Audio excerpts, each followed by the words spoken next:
everyone, and welcome to the latest episode of the Nothing But Locks podcast. I'm your host, Ali Melnicki, accompanied by my favorite coworker, Robert Kowalski. How are you doing today, Robert?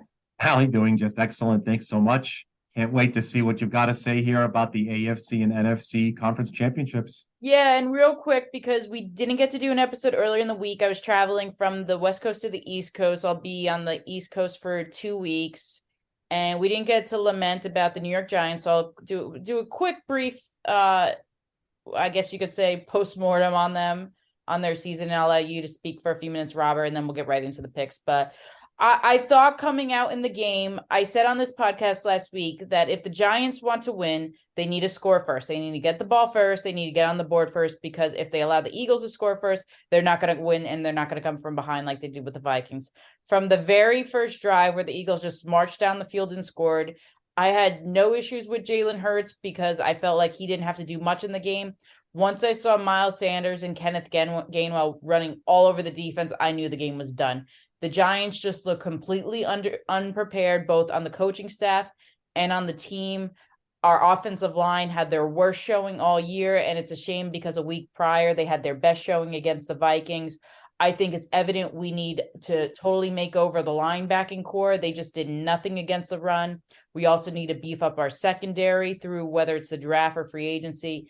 And we just need to get Daniel Jones help. We need better interior blocking. We need better receivers. Richie James, I know the game was a bit out of hand by them, but he dropped what surely would have been a clear-cut touchdown down the field. When you're relying on names such as Richie James, Isaiah Hodgins, I don't even know who else he's been throwing to all year, Colin Johnson, I think. It sets you up for failure from the beginning. So overall, I couldn't be more happy with how my Giants did this year. We got a first playoff win in just over a decade. It was our first playoff appearance since 2016. I think Brian Dable and Joe Schoen have the team going in the correct direction. We'll see how the offseason plays out with Daniel Jones, who I'm confident will sign. Saquon Barkley might be a different story. But overall, Robert, if you ask me to put a grade on the season, I think it deserves an A and nothing less. What's your thoughts? Yeah, looking at the game, and I think I had some follow-up questions for you, Ali, but Yeah. I think I could extract the answer from your breakdown from the game on Saturday. But this obviously was a total knockout, with the Eagles up 28-0 in the first half. I mean, in desperation, the Giants, their passing numbers, it was 15 of 27, 109 yards, while trailing all night. I don't think Hurts is quite all the way back to full health, No. but for the Giants game, he didn't need to be. This was just a squash show. So, Ali, do you think, I mean, it looks to me like the Giants are in quarterback purgatory. Do we have the Daniel Jones that we saw all year? Is that the quarterback that he is?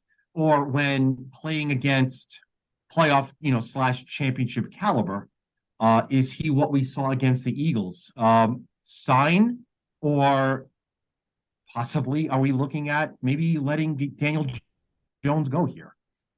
Look, I don't think there's a better option that's affordable out there right now. We're not going to trade for Aaron Rodgers. We're not going to sign Tom Brady. Lamar Jackson. I don't think we're going to sign, or I don't even know if I want to sign him, just considering his recent injury history. I don't think there's a better option out there. You look at the draft, there's even CJ Stroud and Bryce Young, there's really no quarterback that just jumps out at me as someone to build your franchise around.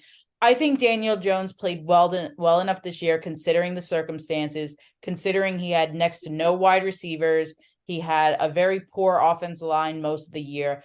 I think he did everything after he had to do. He showed me massive improvement in two key areas, Robert. One, the turnovers. He barely turned the ball over this year. I think he had the best interception rate of all quarterbacks in the league. I know people want to bash that he didn't throw a lot of touchdowns, but let's be honest, he ran for a lot of touchdowns too.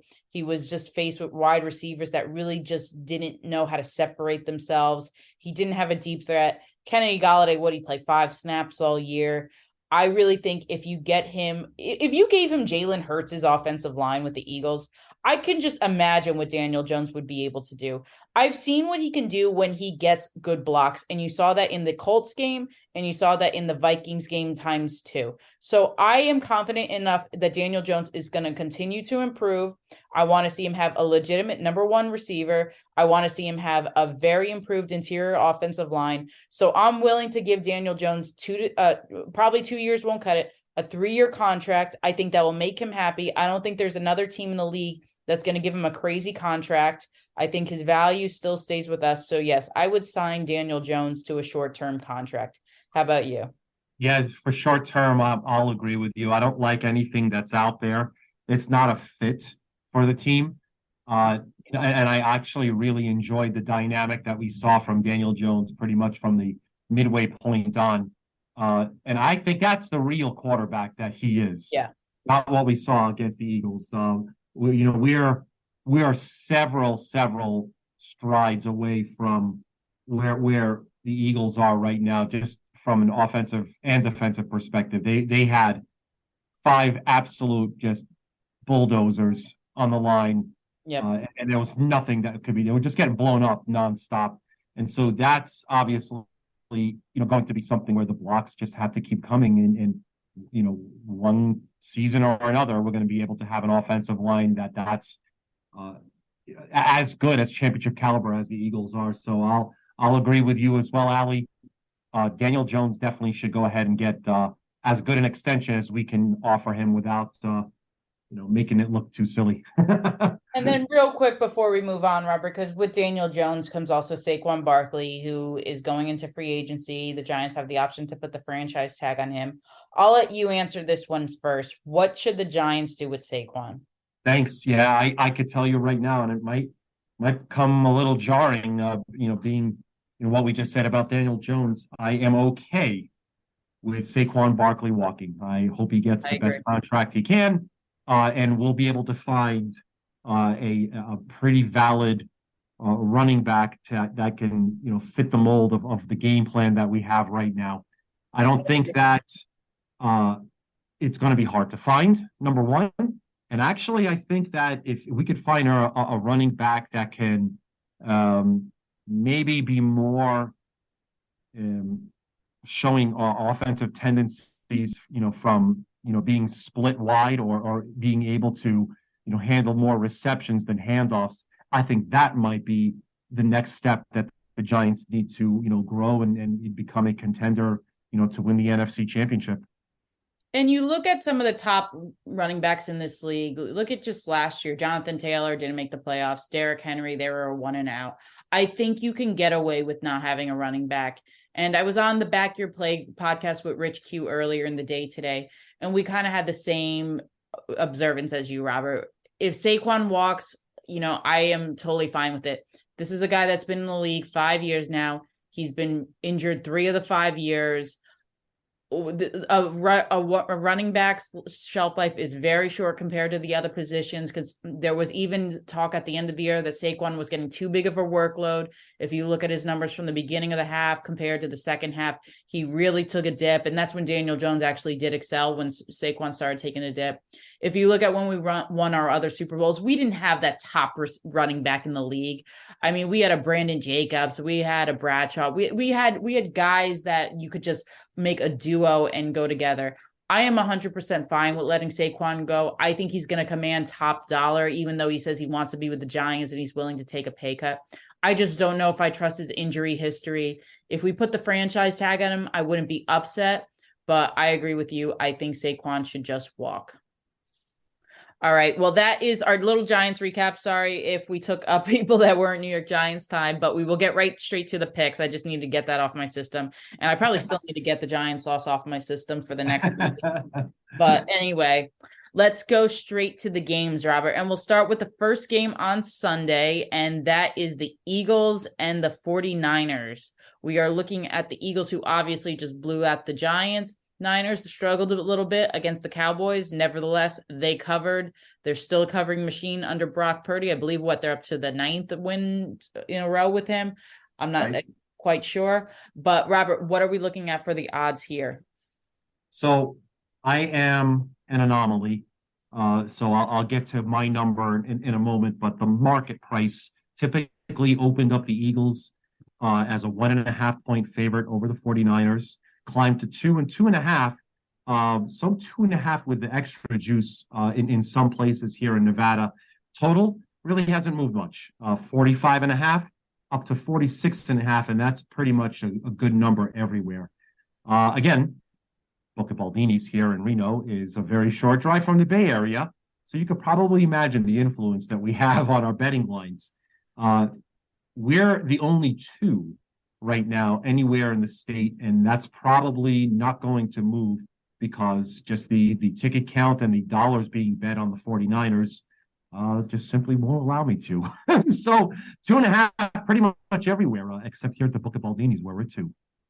So I don't care what the number is. I love the 49ers money line right here. I said before the playoffs started, I'm riding with the Niners all the way. I'm going to stick with my pick. I'm going to ride with the Niners all the way. And I have my analysis will back up my statement as well. The Eagles, and this is one of the big criticisms of the New York Giants, that they haven't played or beaten any team of note this year. If you look at the playoff teams that the Eagles have beat, they've beat the Giants 3 times this year. Okay, we know what the Giants are. They beat the Jaguars, who the Giants also beat, but I'm not going to get into a Giants thing.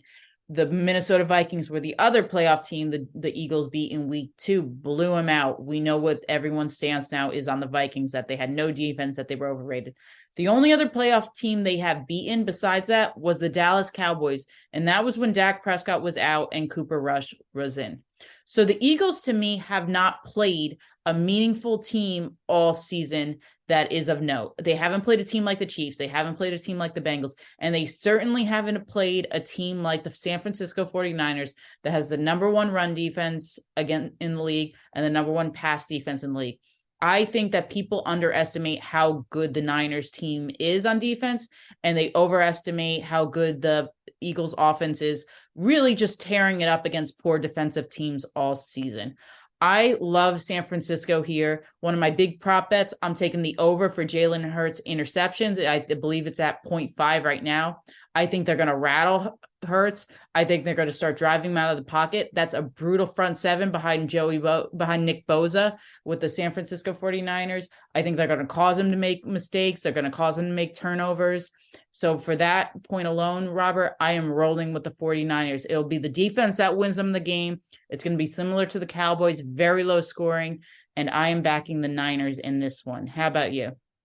If you just look at this game, Ali, from just if you just look at the stats, right, and you see exactly what the body of work is going into the season. You mentioned some of the key numbers that I really loved and circled as you called them out. San Francisco, during the regular season, number 5 ranked offense and the number 1 defense versus the number 32 schedule. Guys did what you had to do against it. Eagles, number 3 offense and the number 2 defense, also versus the number 31 schedule. They also did what they had to do during the regular season to get to where they are. Now, obviously, the Eagles' offense was very sharp, particularly in the first half versus the Giants this past Saturday. Let's look at the Giants. What have they done? They're the number 18 offense and the number 25 defense versus the number 26 schedule, right? So the Eagles are going to be facing a much better defense on Sunday.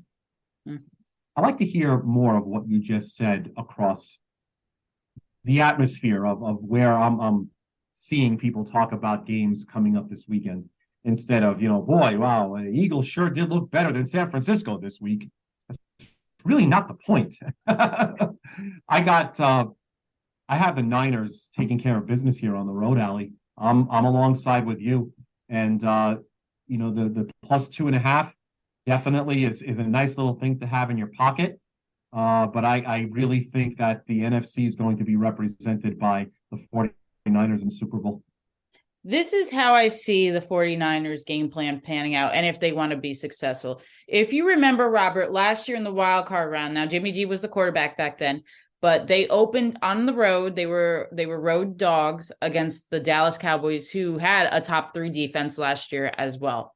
What did they do the first time they got the ball in that game? They ran something like a 15-play drive that took up 9 minutes of the first quarter, drove it down the field, and scored a touchdown. The next time, I believe the Cowboys were 3 and out when they came out on offense.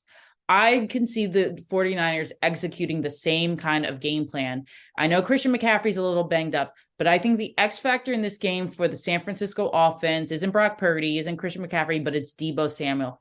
I think you need to get a lot of runs to him, whether that's quick passes, whether that's, shovel passes in the backfield. But I think you need to make that Philadelphia Eagles defense work from the get-go. You also need to keep the Eagles offense off the field, make them get cold on the sideline. It's going to be cold in Philly on Sunday. I think that with the Niners, if they execute that same game plan they did against the Cowboys last year, that they will own this game. What do you think about that? Yeah, I'm with you there as well. It's kind of funny how you play the game out. You could have done a bunch of woulda, coulda, shouldas. Like the one that jumped out to me was when the Dallas Cowboys lost Tony Pollard for the game. That really changed any kind of offensive dynamic that they had because he was the one that was really moving the ball Right. on his plays. Not so much when Zeke got a hold of the possession and did what he could, but I just felt that they got really, really predictive, from my vantage point on TV. It seemed as if all Dak Prescott cared about after throwing a touchdown pass to Schultz was, how many times can I throw it to number 88? I honestly don't think that we saw was there even one look to Gallup? I don't know. Maybe there was, but it just became very predictive. And it made things a lot easier for the 49ers. What they'll need to do very specifically, if you're looking at how to beat the Eagles, is kind of what I said the Giants need to do to beat the Eagles. And they definitely didn't do that. Oh. And that's outside contain of Jalen Hurts. Keep him inside his pocket, and you're going to win this game pretty handily. I think that's exactly what they're going to game plan for, force that, to do it that way. And I think they're going to have some really good success offensively. The Eagles may come and really lay a good pounding on the offensive line of the 49ers to put pressure on Purdy, but there's just way too many weapons. There are Ayuk. I mean, you could, again, McCaffrey lining him up behind the quarterback, on the slot, outside. There's going to be so many ways that the Niners are going to be able to beat you, and that's going to be the key to the game, the ability to find any target on any play under any scheme. Let me ask you this, Robert. Do you think the Niners will expose Jalen Hurts in this game? I'm not saying that he's not. He's well deserving of being an MVP candidate. He did have that season, but I'm still looking for that signature win from Jalen Hurts, and I haven't seen it yet. I don't consider beating the Giants, who just looked abysmal in that game, as a signature win. He struggled in his first playoff game against the Tampa Bay Buccaneers last year, who the Bucs did exactly what you did. They kept him in the pocket. They made him throw, and he made forced errors. He had a couple turnovers. You also remember when he played in the national championship game with Alabama, he was benched at halftime for Tua. Let's not forget that. It's one of the reasons, it's the main reason why he ended up transferring to Ohio State, Ohio State later on. But will the Niners expose him? Can that front seven, like you said, just force him to make errors? Because if you watched again Jalen Hurts against the Giants and really most teams all year, he always had his first option open for him. He had a wide open A.J. Brown. He had a wide open Dallas Goedert. He had a wide open Devonta Smith. If they take away that first option from Hurts and make him make an errant throw, is this the game that Hurts has maybe his worst game of the year? What do you think?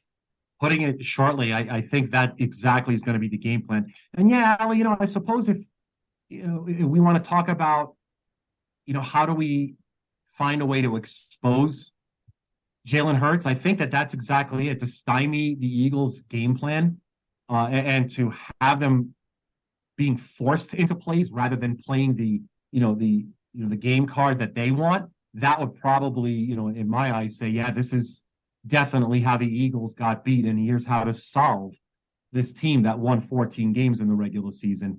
I think if you take away the strengths that Jalen Hurts has found over this season, then that's exactly how to do it. I think it's being able to have him stay in the pocket and have him to force through his through his repetitions and find targets that maybe he didn't want to throw to, and you're going to find a lot of times where he just has to throw it out of bounds. Totally agree. So both you and I are picking the Niners money line to both cover and win. What about the total, Robert? What are you leaning? So if I look at the total, I think it's a very, very good number. And then here's why. If you see how I kind of figure out the game plan and I look at it and say, a point spread like this, 2.5, for me, it's two. I've got the Eagles and Niners pretty much dead set on the exact same number, in my power rank. So if I gave the Eagles and their, their stadium number about a 1.7, maybe even a 1.8, a little bit higher than others, it still falls into the Niners' favor in terms of how much of a point spread this game should play into. So, with that said, I have the Niners breaking 24 points. I've got them right around 26, 25. Eagles, and the way I have it being played out, if they do in fact have all the outside containment and success that they have from there, two touchdowns for sure is what I could see them pulling off in a couple of field goals. That won't be enough, obviously, to keep up with the 49ers. So 26-17 looks like it's probably going to be just under for me. I agree. I'm going with the under on this one as well. All right, let's move back to the next game. I feel like it's deja vu from last year, which it kind of is. Bengals and Chiefs in the AFC Championship game again. Bengals on the road, which ironically you hear a lot of chatter. They renamed Arrowhead Stadium Burrow Stadium, Burrowhead Stadium, because Joe Burrow has just owned the Chiefs 3-0 against him, Robert, in the past three meetings. What are the odds in this one? Allie, I'm gonna put this as as lightly as I could explain it. I've never seen line movement on an NFC or AFC championship game like this in my entire career, ever. Let's start with the easy Wow. one, the total. The total's 47 and a half, bounced up to 48, and that's where most places are right now. 48, there's still a couple of 47 and a halves, which eventually I believe will end up getting to that 48. Here's the insanity. Opened up Kansas City Chiefs. Before even the number was set, Ali, I had this number already set before the game was even going to be played. I had Kansas City as a 5-point favorite. Wow. Well, so let's go and see what happens. High ankle sprain. Yesterday we see him play, and so it looks like he has mobility. He's going to have maximum science applied to his body in the next few days before this game kicks off Sunday afternoon, 3:30 Pacific. So we open up the game, Kansas City as a 1-point favorite. Goes to pick pretty much the moment we realize that we're not going to see a 100% Patrick Mahomes high ankle sprain. Goes from pick to Bengals -1, 1.5, 2, and 2.5. Then we see the video footage of Mahomes and his mobility on the practice field. And back down it goes to 1.5, 1 pick, and Kansas City now everywhere as a 1-point favorite. I If I am riding with the Bengals. I made the mistake last week of going against the Bengals. I should have brought that up too. I admit when I'm wrong. I thought the Bills would step up. I thought Joe Burrow's offensive line, having three offensive guys injured, would have hurt him. It did the opposite. They looked great. So I will never go against my pick again because I had the Bengals from the beginning of the season making the Super Bowl.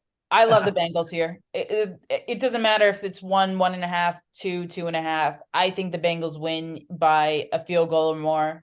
I don't think Patrick Mahomes is 100%. I know being mobile on a practice field is way different than being mobile in a game when you're having all these guys run at you. I think even if Patrick Mahomes was 100%, I'd still be going with the Bengals. I think Joe Burrow is just that good. I don't think he's unfettered during pressure. He brings it all. I think the Cincinnati defense is severely underrated. You saw that against the Bills this past week. I think they find a way to contain Mahomes. I think that the defense forces some turnovers. And when you look at the Kansas City defense, I don't think they keep up. I think that what the Bengals did last week, utilizing Joe Mixon a lot, they're going to do that again. The Chiefs don't have a good run defense. I'm 100% on the Bengals here for this one, Robert. How about you? I'm going to go the opposite way, Ali. Oh, wow. So basically, here's how I have this. Look, yes, we had a Chad Henne sighting, right? Which means that things obviously took a turn for the Chiefs in their game. Specifically Mahomes' ankle. Haha. So my rating credit has a healthy Mahomes as being worth about 2 3/4 to Kansas City's bottom line, while Henne is worth a -5 1/4. Right? Mahomes has insisted since post-game interview that he's going to be ready to go on Sunday. So there's a bit of chaos involved, right? And the definition of healthy is different for everybody. I have to go on his word and my eyes, right? So if that's the case, I have Kansas City as 2 3/4 to almost a 3-point favorite if he's fully healthy. Now, books everywhere have Kansas City Chiefs down to 1, and this changed literally overnight where Cincinnati was a 1-point favorite, then pick, and early this morning over coffee, I moved Kansas City back to 1. So I feel honestly, if you just go on a unit by unit basis, Ali, the Chiefs have the edge in the rushing offense, passing offense, and passing defense. Mhm. So that's through my ratings. And I mean, I think the market honestly is overreacting to this injury and ignoring the rest I of the agree with team, that. right? And I think that the injury, completely is discounting all of the other season long ratings. So it's going to obviously come down to my bookmakers' numbers versus the retail marketplace everywhere. I had Kansas City as the 1 to the 1A of Buffalo. And obviously, Buffalo got trounced by Cincinnati. So one might think, okay, well, does that make Cincinnati the 1A to Kansas City? Yes, they do, obviously, right? We saw them and we saw what they did to Buffalo. It was a clinic in offense versus defense. So I'm gonna go right now with the number that I have in my rank. I'll take Kansas City for the win to move on to the Super Bowl. Let me ask you something, Robert, because you bring up a good point. I hate going with the public, and it seems like the public is 100% on the Bengals. But I had mentioned even if Patrick Mahomes was 100%, I'd still be on the Bengals. What is the handle currently that you're seeing at Baldini's? What's the ratio? Is it what I think it is that more people are highly backing the Bengals? What are you seeing at So Baldini's? exactly, Ali, and thanks for mentioning that because the number is dancing all over the place, right? And so you have to wonder where is good money coming in on numbers right now. Um, to be honest, the most important bet that I've seen come across was very late last night, and that was a sizable limit bet at Kansas City plus 1.5. Mm-hmm. Now, mind you, Kansas City is a 1-point favorite right now, and the most respected better that I've had across hundreds of bets so far is the one bet that I saw at Kansas City plus 1.5. And the moment I saw that bet, I said, yeah, here's where I go to pick. Straight to pick from 1.5. Lots and lots of tickets on Cincinnati -1.5, -1. And that's been pretty much the vast majority of the volume of tickets and the ticket count. However, the most important bet in my eyes among all bets that I've taken here at the Book of Baldini's thus far is on Kansas City plus 1.5. Interesting perspective in that one. So let me ask you too, because you mentioned Pat Mahomes' injuries. You said from what your eyes see that he's 100%. Do you think when he takes the field on Sunday night that injury is going to linger at all? Do you think that do you think the Bengals are going to take advantage of that? Do you think from the first snap they're just going to blitz him and try to get him shaken up? What do you think? Exactly. And they're planning, Kansas City's planning exactly for that. They have to. They're going to be sending the house I was shocked pretty the much. Jacksonville Jaguars didn't do that. The minute he got hurt and he was clearly limping in the backfield, Robert, and they're not blitzing him. I was like, go for the guy. Horrible. Yeah. I believe that was a really huge misstep in coaching. Uh, if you see a wound, you got to go after it. It's kind of kind of the Sun Tzu right here. It's just obviously if you see that he's got a weakness, you have to exploit it. There's no way, no matter what, I don't want to hear it. I'm not going to even accept it as an answer. If you have Mahomes hobbled, right? He says 100%. So obviously from the waist up, yeah, 100%, 100%. From the waist down, I don't think he's going to be at 10%. So the most we'll see out of him is maybe a three-step drop and expect to see a ton of shotgun out of him. I don't think that we're going to see, plays where he offers up a three-step drop back. We're not going to see a lot of long range passing from him, but we're going to see a ton of yak all day for Kansas City. And I think that's going to be the key on how to beat Cincinnati. One more question, Robert, before we move on to our buy or sell segment. Joe Burrow, if he does beat the Chiefs this week, that'll make him 4-0 against the Chiefs his last 4 games, his second consecutive Super Bowl appearance in only 3 years in the league. Is there any other quarterback in this league you would rather have than Joe Burrow if he beats the Chiefs this weekend? No, no. I'm looking across the board, right? If are we playing, start an NFL franchise? Because if we are, it's going to be Joe Burrow for me. I agree. So young, so mature, so knowledgeable of the playbook that he has.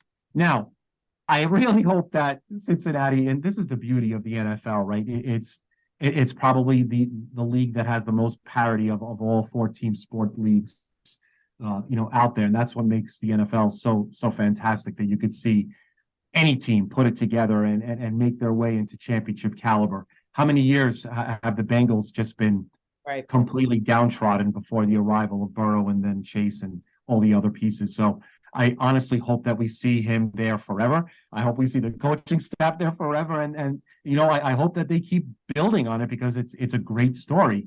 He's an incredible talent with some really great talent surrounding him. And it's just an amazing, amazing league to know that he can do exactly what we've seen him do the last 2 seasons and maintain this incredible composure and level among all of the NFL quarterbacks out there. So I for a quick hot second, I said, what about Justin Herbert? And I'm like, no, there's just more that you get out of Joe Burrow. It's the sum of the parts that are exceedingly high, and I'm just so excited to watch Joe Burrow play forever. Please keep playing forever for me. 100% agree with you, and not taking anything away from Pat Mahomes, but even you look at the turnaround Joe Burrow did with the Bengals, you nailed it. They were perennial losers for I don't know how many consecutive seasons. He gets hurt halfway through his rookie year. His first full year playing, he takes them to the Super Bowl. They're on the cusp of making the Super Bowl again. Pat Mahomes, when he did take over Alex Smith, the Chiefs were already in a playoff team for consecutive years. Again, not taking anything away from Patrick Mahomes, but it's truly remarkable what Joe Burrow has done with this team in a short time in the league. All right. Well, those are our picks for the week. Robert and I both agree on the Niners. We're differing on the Bengals and the Chiefs. Oh, real quick, Robert, what are you leaning for, the over or the under on the Bengals and the Chiefs game? Okay, right. So the total, I honestly believe it is set too high. At 48, I think Kansas City, with a modified game plan, is going to be able to pick up a win, scoring 27 points.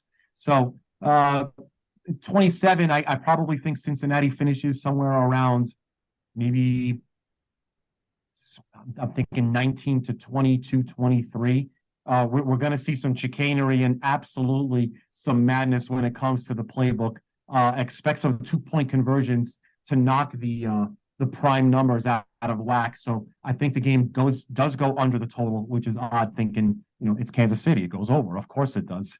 Not this time, though. Not for me. I like under in this one as well. Yeah, I agree with you. I am taking the under in both games too. All right. Well, those are our picks. We have a few minutes left. So Robert and I are going to do our favorite segment, and that is buy or sell. NFC and AFC Championship edition. Robert, are you ready for this one? Yes. I thought you'd never ask. All right. First one, Robert, buy or sell. Christian McCaffrey will have more receiving yards than rushing yards this weekend. Robert, buy or sell? Oh, that's a fantastic question. Yeah, fully dynamic offense game plan being put into effect. Like I said, just 10 minutes earlier, I see the Niners pulling out the most complexity that they can do, and they're going to have McCaffrey lined up all over the place. Yes, I love this one. Let me buy the shares of more receiving yards than rushing. I will buy as well. I think they're going to get creative. Again, he's a little banged up, but I can see him getting a lot more passes in the out. I can see him getting some screens. So I will say yes, Christian McCaffrey will have more receiving than rushing yards. Next one, Robert, buy or sell? Jalen Hurts will have a multi-turnover game. Buy or sell? Wow, this is great. Let me go with sell. I don't see, how about this? I don't see him getting an interception because the game plan of the Niners are going to do more of a scramble inside the pocket. I could see him losing a fumble Right.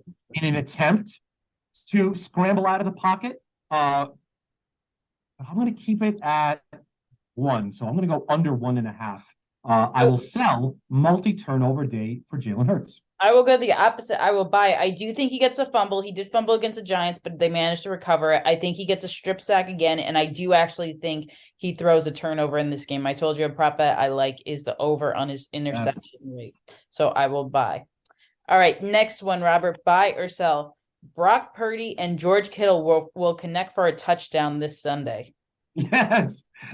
Go ahead and add the asterisk to it with ball bouncing off helmet, pinky, finger, elbow, maybe a knee. Everything. That was a ridiculous catch. Get out of here with that. How do you?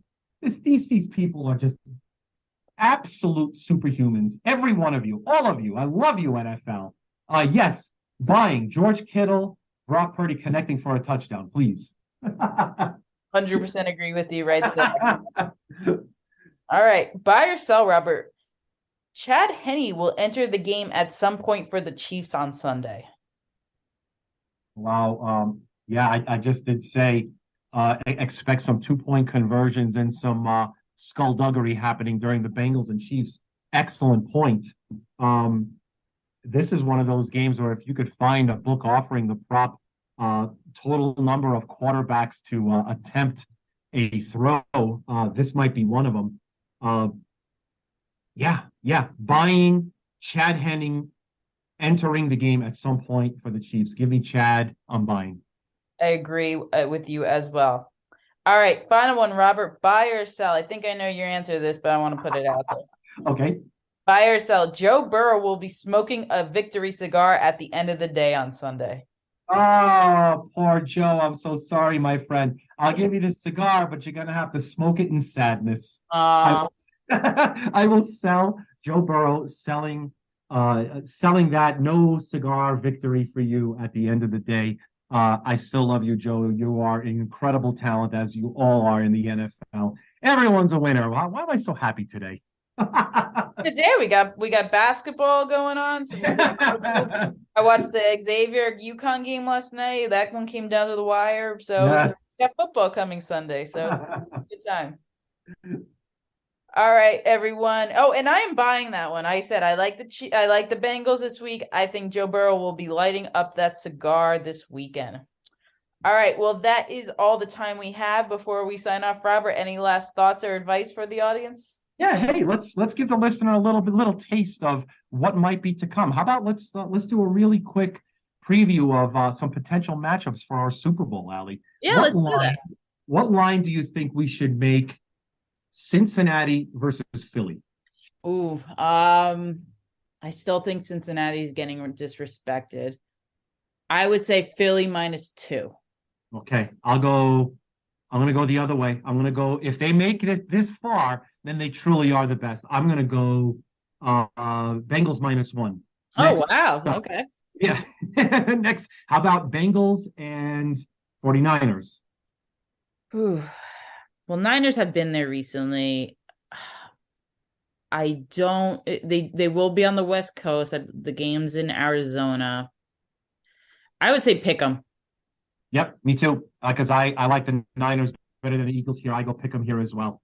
Last two, assuming a healthy Mahomes on both of these, okay?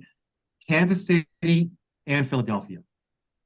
Kansas City, and I think Kansas City's favored. I think Kansas City -3. Excellent. I'm going to go a little bit less. I'll go two. And then Okay. the last one, Kansas City and San Francisco. Ooh, Again, assuming a healthy Mahomes. a rematch of 2 years ago, 3 years ago. That was the last Super Bowl before COVID. I will say Kansas City will be favored. I would go Kansas City -3 on that one. Excellent. I'm going to go a little less. I'll also go Kansas City two, but with a little bit of juice on the San Francisco Right. side, only because of the Bay Area out here. Yep. Awesome. It's going to be tight. Yeah, all good, all close lines. I think that any matchup, I would be very happy to see. You have some premier quarterbacks: Joe Burrow, Pat Mahomes, Jalen Hurts. You have the Mr. Irrelevant story with Brock Purdy. I know everyone's rooting for him as well, unless you're an Eagles, Bengals, or Chiefs fan. So I will love to see any of those matchups. I think we're going to be treated to a very good Super Bowl. And I think whichever team makes the Super Bowl, we're not going to see a Rams collapse like you saw last year. So I think whoever wins the Super Bowl, whoever's the runner up, I think you still see a nice long-term success for that team going forward. All right, everyone. Well, that is all the time for today. We want to thank you all for joining. Robert and I will be back on Monday to recap everything and hope all your bets turn out the way you'd like them to. And take care.